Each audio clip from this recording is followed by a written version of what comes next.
$10,000. That was the number she thought would break me, the HOA president Karen Mitchell waving that pink slip in my face like it was a badge of honor.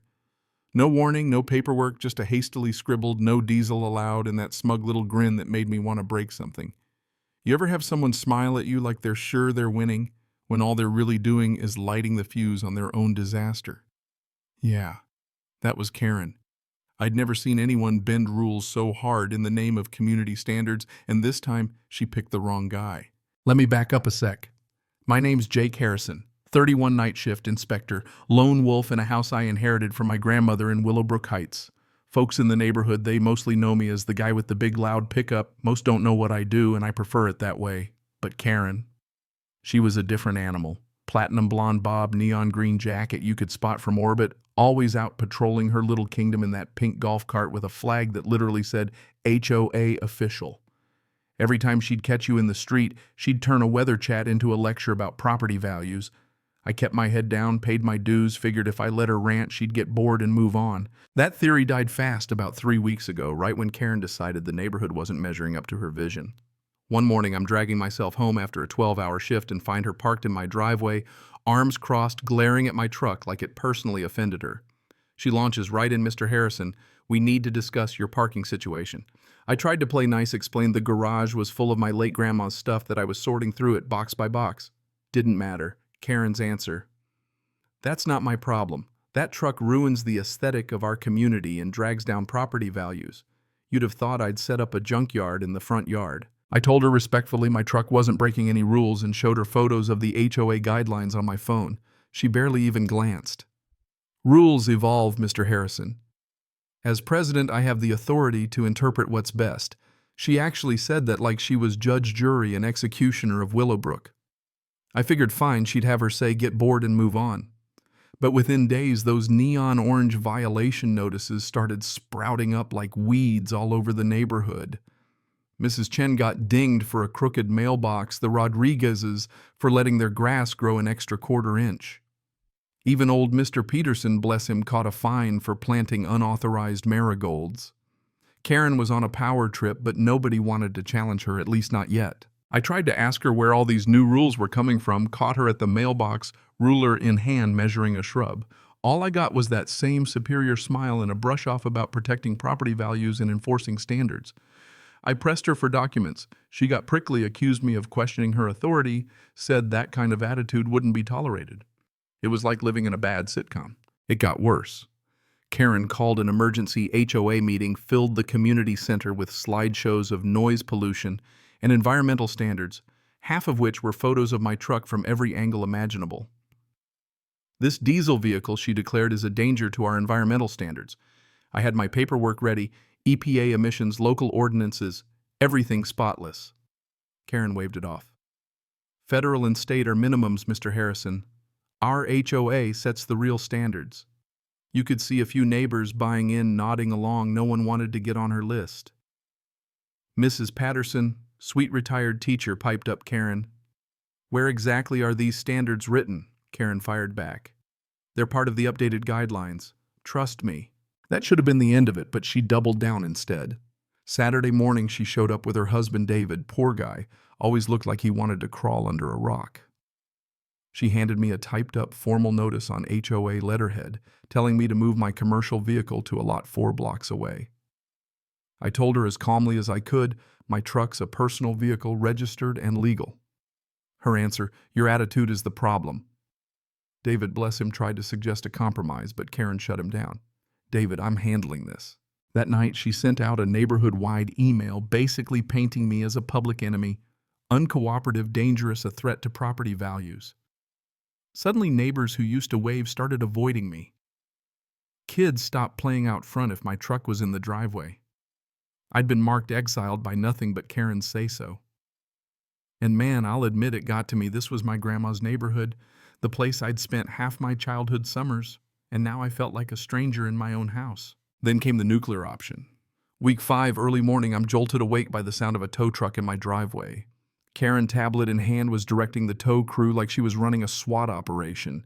"Mr. Harrison, diesel vehicles are now illegal under amended HOA Rule 15.3. Your vehicle is being impounded until you comply. I demanded to see this rule. She just smirked and said, "This falls under my emergency authority. The board's given me full discretion." And just like that, they towed my truck away. No paperwork, no authorization, nothing. Actions have consequences, Karen told me like she was delivering the punchline of a joke only she found funny. She thought I'd blow my top, maybe call the tow company, scream at the HOA, but that's not how I work. 15 years in code enforcement teaches you one thing. Document everything, move slow, don't tip your hand. I headed straight to City Hall, met with Linda Morrison, the city clerk. A legend knows every line of the bylaws. Rule 15.3, she says, "Jake, we only have up to Section 14, no Section 15, let alone a 15.3. She gave me certified copies of every rule, plus a letter confirming no such amendment existed. Next stop, I dig into Martinez Towing, no permits, no court order, operating in our area illegally. Under state law, that's theft up to $10,000 a pop. I kept receipts, took photos of the empty driveway, copies of Karen's fake notices, recordings of her authority. I even started digging into her background. No legal training, never certified, got elected because no one else wanted the job. That's when things got interesting. Twist came when I ran into David Karen's husband at a coffee shop. Poor guy looked like he hadn't slept in a week. "Jake, I'm sorry about your truck," he muttered, glancing around. He'd noticed Karen used HOA funds to pay the towing company, but couldn't find any invoices or approval in the financial records. Turns out, as treasurer, David was legally on the hook. He showed me transactions, $3, $200 to Martinez Towing, no board sign-off, nothing. Embezzlement, plain and simple. That's when I let David in on my little secret, told him who I really am, what I do for a living. His eyes went wide. Your code enforcement, 15 years, over 200 HOA violations prosecuted. Your wife just messed with the wrong guy. We teamed up. He had the financials. I had the legal know-how. Found thousands spent on community enhancements that turned out to be personal decorations for Karen's yard, $800 for her pink golf cart. I started building my prosecution package, documents, recordings, witness statements, city inspector's letter. Neighbors started coming out of the woodwork, quietly telling us they were fed up with Karen, but too scared to speak out. Mrs. Patterson admitted Karen had gone way too far, but nobody wanted to be the next target.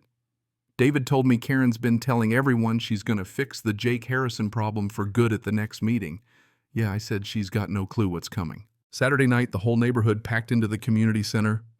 Karen shows up in that ridiculous green blazer, all ready for her final showdown, charts, graphs, photos of my truck. She'd even brought a gavel like she was Judge Judy. She launched into her speech, laying out my violations, saying I'd endangered everyone's property values. People whispered uneasy, some glancing at me to see how I'd respond. I let her finish, then stood up and walked to the front, briefcase in hand. "Mrs. Mitchell, can you show me the rule I'm violating?" She doesn't hesitate. Rule 15.3. I pull out the city-stamped HOA rulebook. Hold it up. "Ladies and gentlemen, this is the official Willowbrook Heights rulebook. There's no section 15.3. In fact, there's no section 15. The room starts buzzing, neighbors exchanging looks, murmurs rising. Any amendment requires 60% resident approval and must be filed with the county. None have been filed since 2019. Karen tried to bluster, but then David stood up, voice shaking. Karen spent $3,200 of HOA funds on Jake's towing without board approval. I took it from there, finally introducing myself as a senior code enforcement officer.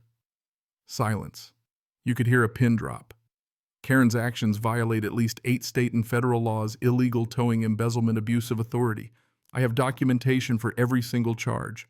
I laid out the evidence, financial records, audio recordings, neighbors' testimonies, official letters. The mood turned. Mr. Rodriguez demanded refunds for every bogus fine. Mrs. Patterson moved to remove Karen as president right there. Karen tried to protest, yelled that I was lying, that I was trying to dodge responsibility, but the evidence was everywhere and nobody was buying it anymore. She stormed out saying, "This isn't over, but we all knew it was." Within weeks, the legal wheels started turning. Karen served with subpoenas for theft, embezzlement, abuse of authority. The tow company coughed up $10,000 in damages plus expenses. Karen had to reimburse the HOA and pay fines, and the DA launched an investigation into her entire term. David filed for divorce, finally free of Karen's grip. Mrs. Patterson became the new HOA president. First act, abolish all Karen's fake rules and open up all future decisions for public vote. Funny thing is, once Karen was gone, the neighborhood changed overnight. People started talking again. Kids played outside, potlucks came back. The HOA set up a real advisory committee, published every rule and transaction, online live-streamed meetings. I even became the go-to guy for code enforcement folks asking for advice, reviewing insurance contracts, you name it. I guess the real twist is this isn't just a story about a power-crazy HOA president. It's about what happens when regular people stand up for themselves, when a community remembers it's supposed to be, well, a community, not someone's personal empire. We set a new standard for how HOAs could work, and word spread. Other neighborhoods started reaching out, wanting help, dealing with their own Karens. My truck sits in the driveway again, loud, proud, a reminder that standing up for your rights matters. Neighbors wave, new families move in, and there's laughter instead of tension. Sometimes I sit on the porch and think it only takes one person with the guts and know how to flip the script. So tell me, if you were in my shoes, would you have fought back or let someone like Karen walk all over you? Where do you draw the line between rules and abuse? And what does real justice look like in a place you call home? Let's hear your stories, because I guarantee every community's got a Karen, but not everyone's got a happy ending.